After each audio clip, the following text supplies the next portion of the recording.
Habang buhay kayong matatali ng inyong mahal, gawin mo lamang ito ng 3:00 ng hapon kahit na anong araw.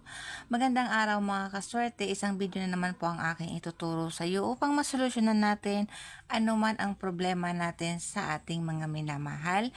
Kung magustuhan nyo ay pakipalo at pakishare, at kung ayaw nyo naman po ay paki-skip at maghanap ka ng bidyong nararapat sa inyo.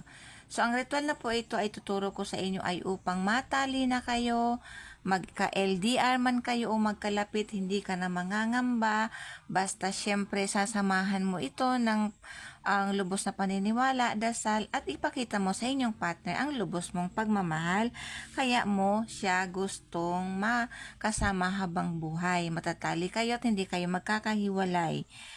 Ngayon, ang kailangan mo lamang dito bago mo umpisahan ang ritual ay sindihan mo na itong pulang kandila.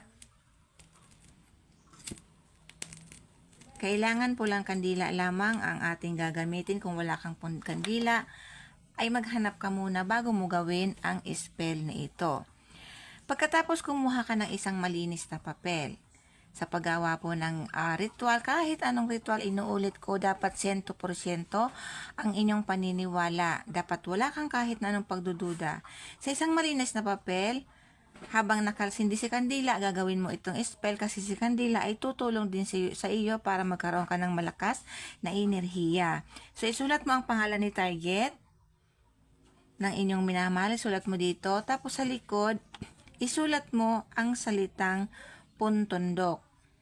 Pag naisulat mo na, bumalik ka doon sa pangalan ng iyong target at halikan mo ito gamit ang iyong lipstick.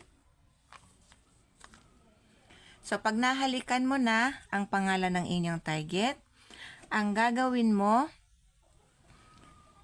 isipin mo yung mukha ng inyong target. Pakaiisipin yung mukha niya.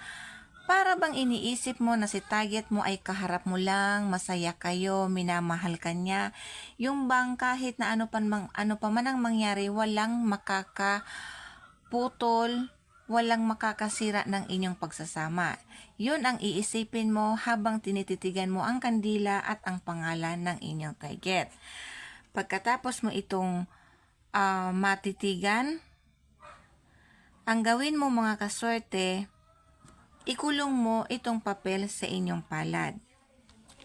Pag naikulong mo sa inyong palad itong papel, sambitin mo ng 5 beses ang salitang Diana Puntundok, Diana Puntundok hanggang sa makalimang beses ka. Tapos isunod mo na ang inyong kahilingan. Lahat ng gusto mong kahilingan ay sabihin mo dito na naaayon sa inyong pinagdadaanan kung anong gusto mong mangyari. Pagtapos ka na, kunin mo na itong papel. Pagkatapos, papatakan mo ng kandilang pula yung pangalan ng inyong target. Kailangan yung pangalan mapatakan niya lahat. Dapat alam mo ang tunay niyang pangalan, hindi pwede ang apelyido o hindi pwede ang palayaw. Kailangan tunay na pangalan. Hindi rin pwede yung mga katawagan lang, kailangan tunay talagang pangalan. Pagkatapos, pag natuyo na yung wax, tupiin mo lamang ito. Pag natupi mo na siya, itong kandilang po, pagkatapos mong magpatak, pwede mo na itong patayin. Pagkatapos, pag ganito na, ang gagawin mo mga kaswerte, kung ang inyong target ay malapit lang naman sa inyong bahay o alam mo ang bahay niya o nandyan lang ang mga isa sa inyong ang bubong, magkasama kayo sa isang bubong, ibaon mo ito malapit sa inyong bahay. Ngunit kung halimbawa LDR kayo at malayo kayo sa isa't isa, itago mo ito hanggat hindi nagpapakita ng magandang resulta o hindi pa tumatalab ang spell na ito, ay itatago mo lang ito sa inyong damitan. Ngunit kung alam mo ang bahay niya, alimbawa, jowa mo pa lang siya, nandun sa kabilang bayan yung bahay niya, ibabaon mo to malapit sa inyong bahay.